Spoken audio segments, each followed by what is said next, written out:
எம்கோனேனா meaning என்னது முதல்ல? ஒரு தலைவி வந்து ஒரு தலைவனை பார்த்து பாடுறாங்க அப்படிங்கும் பொழுது எம்கோனேனா எங்கள் அரசனே அப்படிங்கிற பொருள். அந்த வேர்டா பாத்தீங்கன்னா கில்கோரே கில்கோரே அந்த மாதிரி தான் ஸ்டார்ட் ஆகும். அவங்க கொடுத்த மெட்டு அப்படிதான் ஆ, கில்கோரே கில்கோரே ஆமா. அப்படின்னு ஓகே இல்லாளாக அப்படின்னு கேட்கும்போது நல்லா அது அந்த வார்த்தை முடியாமயே இருந்துச்சு, அது தொடர்ற மாதிரி இருந்தது. தமிழோட சிறப்பே அதுதானே, ஒரு சொல் பல பொருள் அப்படிங்கிற மாதிரி நிறைய வார்த்தைகள் இருக்கு இல்லையா. அப்போ இல்லாள்ன்ற வார்த்தை வந்து பழைய வார்த்தை, அது மனைவி அப்படிங்கிற பொருளை குறிக்கும். உன்னோடு இல்லாளாக அப்படின்னா உன்னோட மனைவியாக மனைவியாக நான் வந்திருக்கிறேன்.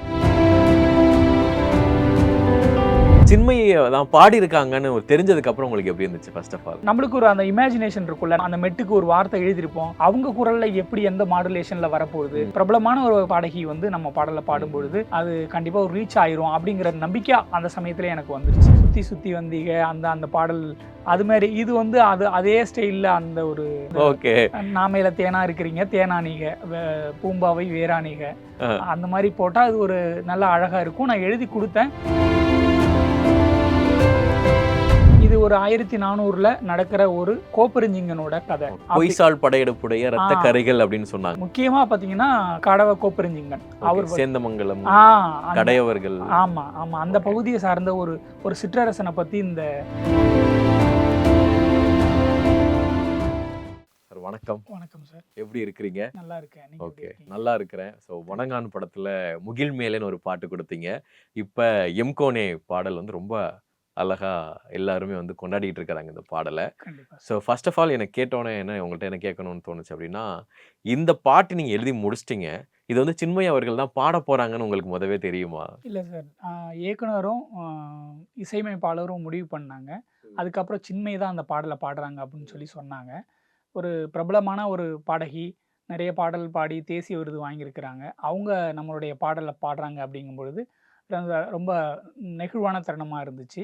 ஓகே, அது பாடல் பாடி இப்போ நல்ல வரவேற்பு பெற்று போய் கொண்டு. ஓகே. ஸோ எம்கோனே சாங் கேட்டதுக்கு அப்புறமா ரொம்ப நாள் கழிச்சு நல்ல தமிழ்ல ஒரு பாட்டு கேட்டு அது வந்து சொல்லுவாங்க பார்த்தீங்களா, நம்ம தமிழில் வந்து சில சில விஷயங்கள் சில பாடல் வரிகள்லாம் கேட்கும்போது கேட்டுக்கிட்டே இருக்கணும்னு இருக்கு. ஸோ அந்த மாதிரி ஒரு ஃபீல் வந்து கொடுத்தது எம்கோனே பாடல் கேட்கும்போது. அதில் ஜிப்ரான் அவர்களுக்கும் சரி உங்களுக்கும் சரி, ஸோ சின்மயி அவர்களுக்கும் மிகப்பெரிய ஒரு கிரெடிட்ஸ் இருக்குது. டைரக்டருக்கும் லிரிக் ஸ்டார்ட் ஆகுறது வந்து பார்த்தீங்கன்னா, எம்கோனே எம்கோனே உன் தாரா வந்தேனே உன்னோடு இல்லாளக. அது சொல்லும் போது எம்கோனேனா மீனிங் என்னது முதல்ல? அது கதையா பாத்தீங்கன்னா அரசன் அரசி அப்படிங்கிற அந்த ஒரு கதாபாத்திரத்துல அவங்க நடிச்சிருப்பாங்க. அதனால ஒரு தலைவி வந்து ஒரு தலைவனை பார்த்து பாடுறாங்க அப்படிங்கும் பொழுது எம்கோனேனா எங்கள் அரசனே அப்படிங்கிற பொருள் அது. ஓகே, அது அந்த மெட்டு அந்த அது மாதிரி கொடுத்ததுனால அந்த வேர்டா பாத்தீங்கன்னா ஒரு கில்கோரே கில்கோரே அந்த மாதிரி தான் ஸ்டார்ட் ஆகும். ஓகே, அப்படிங்கும்போது அது கடைசி அவங்க கொடுத்த மெட்டு அப்படிதான் கில்கோரே கில்கோரே அப்படின்னு. ஓகே, ஆமா. அப்போ அப்படிங்கும் பொழுது இப்போ அரசனுங்கும் பொழுது நம்ம எடுத்த உடனே அந்த என்ன கதாபாத்திரம் அப்படின்றது அந்த முகப்பு அந்த முகநிலையை வந்து நம்ம சரியா எல்லாருக்கும் பிடிக்கிற மாதிரி எழுதிட்டோம்னாவே அந்த பாடல் கண்டிப்பா ஒரு ஹிட். அப்படிங்கும் பொழுது அந்த எம்கோனேங்கிறது அந்த தலைவி பார்த்து எம்கோனே அப்படிங்கிற பாடினா நல்லா இருக்கும் அப்படிங்கிறது தோணுச்சு. அது மெட்டு கொடுக்கும் பொழுதே நான் வந்து சொல்லிட்டேன், சார் எம்கோனே எம்கோனே அப்படிங்கிற ஒரு வார்த்தை இருக்கு சார் அப்படின்னு சொல்லும் பொழுது எனக்கு எம்கோனே எம்கோனே ஓகே அப்படின்னு சொல்லி இயக்குனர் அவர்கள் சொன்னாங்க. அதுக்கப்புறம் தொடர்ந்து அப்படி அந்த பாடல் போச்சு. ஓகே, அதுவும் இந்த இல்லாளாக அப்படின்னா அது என்ன மீனிங்? இல்லாளாக அப்படின்னு கேட்கும்போது அது ஒரு நல்லா இருந்துச்சு. அது கேட்கும்போது இல்லைன்னு ஒரு வார்த்தை இருக்கலாம், ஆகலாம்னு ஒரு வார்த்தை இருக்கலாம், இல்லாளாக அப்படின்னு கேட்கும்போது நல்லா அது அந்த வார்த்தை முடியாமயே இருந்துச்சு, அது தொடர்ற மாதிரி இருந்தது நிறைய. அதனால கேட்குறேன். அது பாடலா பாத்தீங்கன்னா திருமண பாடல் அப்படிங்கிறதுனால அந்த அந்த அரசனுக்கு வந்து அந்த அரசியோட வந்து திருமணம் நடக்குது. அப்படிங்கும் பொழுது இன்றைக்கு மனைவி அப்படிங்கிற பொருளுக்கு மனைவி அப்படிங்கிறதுக்கு நமக்கு நிறைய அர்த்தங்கள் உண்டு, நிறைய வார்த்தைகள் தமிழ்ல நிறைய வார்த்தைகள் உண்டு. தமிழோட சிறப்பே அதுதானே, ஒரு சொல் பல பொருள் அப்படிங்கிற மாதிரி நிறைய வார்த்தைகள் இருக்கு இல்லையா. அப்போ இல்லாள்ன்ற வார்த்தை வந்து பழைய வார்த்தை, அது மனைவி அப்படிங்கிற பொருளை குறிக்கும். அப்படிங்கும் பொழுது நம்மளுக்கு கதையா பார்த்தீங்கன்னா 1400ல நடக்கிற ஒரு கதை அப்படின்னு அப்படி இருக்கும்போது அந்த இடத்துல நம்ம இல்லாள்னு அந்த அந்த மெட்டுக்கு அதை சரியா பொருத்தும் பொழுது அது திருமண பாடலுக்கு சரியா இருக்கணும்னு எனக்கு தோணுச்சு. உன்னோடு இல்லாளாக அப்படின்னா உன்னோட மனைவியாக. ஆஹா. மனைவியாக நான் வந்திருக்கிறேன் ஓகே. அப்படின்னு பொருள் ஓகே. அதுக்கு. அண்ட் அடுத்த லிரிக் வந்து அது ம். எண்ட் ஆகுற டைம் ம். வந்து ம். நாமேலே தேனானிக. தேனானிகை. தேனானிக. ஆ. நாமேலே அப்படின்னா ம். என் மேலேன்றது நம்ம தமிழ் வார்த்தையில நம்ம கேட்கும்போது என் ம். மேலேன்றது. ம். ம். நான் மேலே அப்படின்றது அந்த இலக்கணம் அது சேராது அப்படின்னு சொல்லலாம். நான் ம். மேலே அப்படி. ம். ஆனா நாமேலே அப்படி நானீக அது ரொம்ப நல்லா வித்தியாசமான ஒரு இருந்துச்சு. ம். அந்த ம். மொத்தமா சொல்லுங்களேன் என்ன ரீசன் ஆ அப்படின்னு. இப்போ நாமேலே தேனானிகை. தேனானிக. இப்ப எப்படின்னா, அதுக்கு அர்த்தம் பார்த்தீங்கன்னா, ஆவாரம் பூ மேலே ஆவாரம் பூ மேல வந்து ஒரு மழைத்துளிர் நீர் எப்படி இருக்குதோ, அதுபோல என்னுடைய என்னுடைய நாக்கின் மேல நீங்க தேனா இருக்கிறீங்க அப்படின்னு நான் அந்த பொருளா ஓகே. அத எழுதியிருக்கேன். ஓகே. அடுத்தடுத்து பார்த்தீங்கன்னா, அ கா ஆகாரம், நீரா நீங்க இருக்கிறீங்க. அதுக்கப்புறம் என்னுடைய வேரா நீங்க இருக்கிறீங்க. அப்படின்றதெல்லாம் வந்து சுத்தி சுத்தி வந்தீக அந்த மாரி அந்த ஒரு பாடல் கேட்டிருப்பீங்க. ஆமா. வைரமுத்து அவர்கள் எழுதியிருப்பாங்க. ஓகே. சுத்தி சுத்தி வந்தீக அந்த அந்த பாடல் அது ஓகே. மாரி இது வந்து அதே ஸ்டைல்ல அந்த ஒரு இது அந்த ஓகே. நாமையில தேனா இருக்கிறீங்க, தேனானிக, பூம்பாவை வேரானிக அ. அந்த மாரி போட்டா அது ஒரு நல்ல அழகா இருக்கும். நான் எழுதி ம். குடுத்தேன். அப்பவே அந்த எழுதி குடுத்தப்பயே பல்லவி சரணம் எழுதி குடுத்தப்பே ஓகே. சார் ஓகே பண்ணி வச்சிருந்தாங்க. ஓகே. அ. ஆவாரம் பூ, கார்மேக நீரு, ஆ. வேரு ஆ. இதெல்லாம் மிக்ஸ் ஆக கண்டிப்பா. தேனானிக ம். அப்படின்னு இருந்தது. ம். ஓகே. ஆமா. அப்ப சுத்தி சுத்தி வந்தீக வந்து ம். நமக்கு புரியக்கூடிய நம்ம எதார்த்தமா பேசக்கூடிய தமிழ்லயும், இது ம். வந்து ம். நமக்கு கொஞ்சம் பின்னாடி 14th செஞ்சுரியில இருக்கக்கூடிய ஒரு தமிழ்லயும் மிக்ஸ் பண்ணி எழுதியிருக்கிறீங்க. கண்டிப்பா, கண்டிப்பா. ஓகே. ஒரு லிரிசிஸ்ட்டுக்கு ஒரு டைரக்டர் கண்டிப்பா எனக்கு இந்த மாதிரியான ஒரு செஞ்சுரியில இருக்கக்கூடிய ஒரு படம், ம். எனக்கு இப்படிதான் லிரிக் வேணும் அப்படின்னு கேட்டிருப்பாங்கல்ல. ம். அந்த ஆமா. வகையில உங்களுக்கு எப்படி கதை, என்ன மாரியான கதைன்னு உங்களுக்கு சொல்லியிருக்கிறாரு சார்? கதையா பார்த்தீங்கன்னா, எனக்கு வந்து கதை எனக்கு வந்து விவரிக்கப்படல. ஓகே. ஆனா வந்து இது ஒரு 1400ல நடக்கிற ஒரு கோப்பெருஞ்சிங்கனோட கதை. ஓகே. அப்படி பொய்சால் படையெடுப்புடைய ஆ, இரத்த கறைகள் அப்படின்னு சொன்னாங்க. ஆ ஆமா. ஹொய்சாளர் அது எல்லாமே இந்த ஹொய்சாளர் அப்படிங்கும்பொழுது, அது அவங்க ஒரு கான்செப்ட்டா எடுத்து பண்ணியிருக்கிறாங்க. ம். நமக்கு இப்போ முக்கியமா பார்த்தீங்கன்னா, காடவ கோப்பெருஞ்சிங்கன். ஓகே. அவர் சேந்தமங்கலம், ஆ அந்த கடையவர்கள். ஆமா, ஆமா. அந்த ஓகே. பகுதிய சார்ந்த ஒரு ஒரு சிற்றரசன பத்தி இந்த ம், இந்த ஒரு ம். இந்த இந்த கதையில அவங்க ஒரு கதாநாயகனா, கதாபாத்திரம் பண்றாங்கங்கிறதுனால, நமக்கு அந்த அந்த தூய தமிழ்லாம் அந்த வார்த்தை அந்த ஆண்டுக்கு ஏத்த மாரி 1400 அப்படிங்கும்பொழுது, அந்த தூய ம், தமிழ்லாம் அதில பயன்படுத்தி ம்.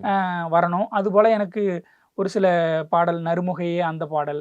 ஓகே. அதுக்கப்புறம் அ பழைய சிவாஜி, எம்ஜிஆர் அவங்கலாம் வந்து ஒரு அரசன், அரசியா ம், நடிச்சிருக்கக்கூடிய ம், ம். அந்த ஒரு சில பாடல்கள்லாம் எனக்கு வந்து உதாரணமா எடுத்து ம், காமிச்சாங்க. ம், ம். அந்த குறிப்புகள்லாம் எனக்கு நல்லா உதவியாவே இருந்துச்சு.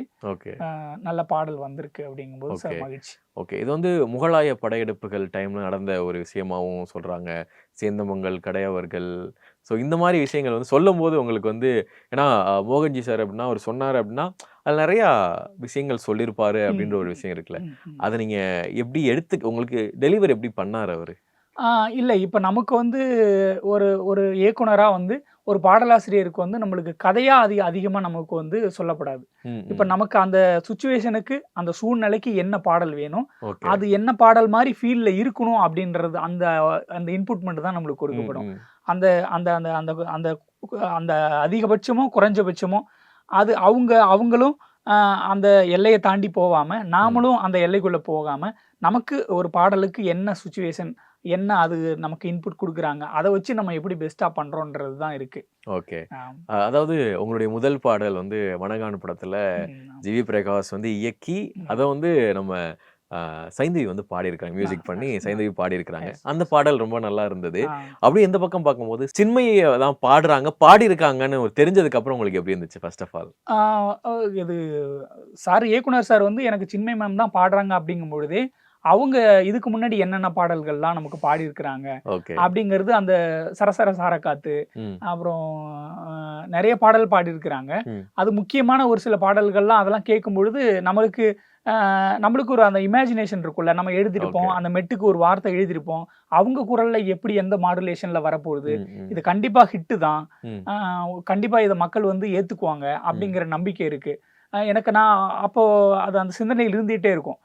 முதல் பாடல் வந்து சைந்தவி மேம், அடுத்தது சின்மயி மேம் அப்படிங்கும்பொழுது, பிரபலமான ஒரு பாடகர்கள் வந்து பாடகி வந்து நம்ம பாடல்ல ம், ம். பாடும்பொழுது, அது கண்டிப்பாக ஒரு ரீச் ஆயிரும் அப்படிங்கிற நம்பிக்கை அந்த சமயத்தில் எனக்கு வந்துருச்சு. ஓகே. அந்த பாடல் கேட்கும்போது உண்மையிலே தகுந்த லிரிக்ஸு, தகுந்த மியூசிக் டைரக்டர், தகுந்த பாடகி அப்படின்ற ஒரு ஃபீல்லாம் கிடைச்சது. ஆனா அவங்க ஒரு வீடியோ வந்து போட்டாங்க. நான் வந்து இந்த பாட்டு பாடியிருக்கவே கூடாது. எனக்கு ரொம்ப வருத்தத்த தெரிவிச்சுக்கிறேன். எல்லாருக்கும் மன்னிச்சிருங்க. இந்த பாட்டு எனக்கு நான் பாடுனதுக்கு எதுக்காக ஒரு பாட்டு பாடுனதுக்கு மன்னிப்பு தெரிவிக்கிறாங்க. அதுக்கப்புறம் தான் எல்லாருமே தெரிஞ்சுச்சு. ஒரு கிரியேட்டரா நம்ம பாட்டு பாடிட்டாங்க ஆல்ரெடி. ஆனா நம்ம பாட்டு பாடுனதுக்கு இவங்க மன்னிப்பு கேட்குறாங்களே, நான் பாடியிருக்கவே கூடாதுன்னு சொல்றாங்களே, அத கேட்கும்போது உங்களுக்கு எப்படி இருந்தது? இல்ல சார். அது வந்து இயக்குனருக்கும், தயாரிப்பாளருக்கும் மற்றும் அவங்க அவங்க அந்த அந்த அவங்க தான் வந்து சின்மயி மேம் வந்து பாடுனா நல்லா இருக்கும்னு சொல்லி இயக்குனர் அவர்கள் முடிவு பண்ணி தான் அந்த பாடல் பாடப்பட்டது. அப்படிங்கும்பொழுது அதில வர்ற எதுவா இருந்தாலும் அவங்க அத வந்து அவங்க இருவரும் இயக்குனரும், தயாரிப்பாளரும் இவங்க மற்றும் அவங்க இசையமைப்பாளர் சின்மயி மேம் எல்லாரும் சேர்ந்து ஒரு கலந்து ஆசிச்சு ஒரு நல்ல ஒரு முடிவு எடுப்பாங்க. ஆனா எனக்கு இத பொறுத்தளவு ஒரு பாடலா நான் வந்து எழுதி குடுத்தேன். பாடல் வந்து பாடப்பட்டது, ஹிட் ஆயிருச்சு. அத பத்தின எனக்கு தனிப்பட்ட கருத்து அப்படின்னு சொல்லி எதுவும் இல்ல. ஓகே. ஆக்சுவலா இப்ப நான் என்ன சொல்லணும்னு தெரியுமா? இந்த பாட்டு பாடுனதுக்கு சின்மயி மேமுக்கு நன்றி சொல்றத விட, அப்படி ஒரு வீடியோ போட்டாங்கல்ல, அதுக்கு ஒரு மிகப்பெரிய ஒரு நன்றி சொல்லணும். ஏன்னா சொன்னதுக்கு அப்புறமா எல்லாரும் தேடி போய் அந்த பாட்ட வந்து பார்க்க ஆரம்பிச்சாங்க.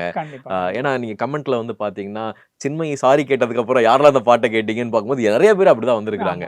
ஏன்னா ஒரு பாடலாசிரியருக்கும், ஒரு பாடலுக்கும் ரீச் தேவை. எனக்கு அந்த ரீச் பார்க்கும்போது, அவங்களுக்கு தெரியாமயே அவங்க அந்த பாட்டுக்கு அவங்களுக்கும் அந்த பாட்டுக்கு நல்லது பண்ணியிருக்காங்க அப்படின்னு நான் சொல்லுவேன். ஸோ யாரெல்லாம் உங்களுக்கு வந்து விஷ் பண்ணாங்க இந்த பாடல் கேட்டதுக்கு அப்புறமா? நான் சாருக்கு கார்த்திக் நேதா சாருக்கு என்னுடைய வரிகள அமைச்சிருந்தேன். அப்போ அனுப்பிச்சப்போ அவங்க வந்து அருமை தொடர்ந்து நீங்க இது போல எழுதணும் அப்படின்னு சொல்லி ஒரு வாழ்த்துனாங்க. அது எனக்கு ரொம்ப நெகிழ்வான தருணம் தான். ஓகே. ஸோ இந்த வரிகள்ல உங்களுக்கு பிடித்தமான ஒரு வரி எது?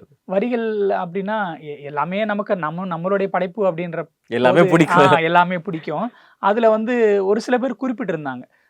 ஒரு திருமணத்த கடவுள் சாயலிலே கணவன் வரும் விழா, வரமே விவாகமே அப்படின்னு சொல்லி ஒண்ணு சொல்லியிருக்கிறாங்க. அப்படின்னு சொல்லும்பொழுது நம்மளுடைய பாடல ஒரு அனலைஸ் பண்ணி நமக்கு ஒண்ணு சொல்றாங்க அப்படிங்கும்பொழுது, சரி ஓகே திருமணத்த இப்படி ஒண்ணு சொன்னா எனக்கு பிடிச்சிருக்கு அப்படின்னு சொல்லும்போது, இது ஏதோ ஒரு வகையில அந்த திருமணத்த சொன்ன வகையிலயோ, இல்ல வார்த்தைகளா ஏதோ ஒரு வகையிலயோ மக்கள்ட்ட போய் சேர்ந்திருக்கு. அத நமக்கு திருப்பி இப்படி நீங்க எழுதிருக்கீங்கன்னு சொல்லும்பொழுது, நம்ம இன்னும் இது போல இன்னும் நெறைய தமிழ்ல நெறைய பாடல்கள் எழுதணும் அப்படிங்கிற ஒரு ஆர்வத்த தூண்டுது. அப்படியா போயிட்டு இருக்கு. ஓகே. ஸோ பாடல் கேட்டதுக்கு அப்புறமா இயக்குனர் மோகன்ஜி என்ன சொன்னாரு? அவங்க இந்த பாடல் வந்து ரெக்கார்டிங் ஆயிருச்சு அப்படிங்கும் பொழுதே அவங்க ரொம்ப சந்தோஷமா ஃபீல் பண்ணாங்க. ஏன்னா முதல் பாடல் இந்த பாடல் தான் நம்ம வெளியிட போறோம் அப்படின்றதுல அவங்க உறுதியா இருந்தாங்க. அப்படிங்கும்பொழுது அந்த பாடல் நல்லா வந்திருக்கு அப்படிங்கும் பொழுது ரொம்ப சந்தோஷமா என்கிட்ட பகிர்ந்துக்கிட்டாங்க.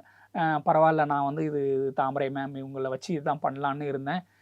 பரவால்ல நீங்க நல்லா எழுதிட்டீங்க. நல்லா சாங் வந்திருக்குது அப்படின்னு சொல்லி என்கிட்ட சொன்னாங்க. அது எனக்கு ஒரு சந்தோஷம். Okay. So thank you so much. அடுத்தடுத்து நிறைய படங்கள்ல உங்களுடைய பாடல் வரிகள நாங்க கேட்கணும்னு ஆசைப்படுறோம். இதே மாரி தமிழ் நயம் மாறாம ரொம்ப அழகா நீங்க எழுதுவீங்க. அத மக்கள் ரசிப்பாங்க அப்படின்றத மனதார கேட்டுக்கிறேன். ரொம்ப ரொம்ப நன்றிகள். Thank you.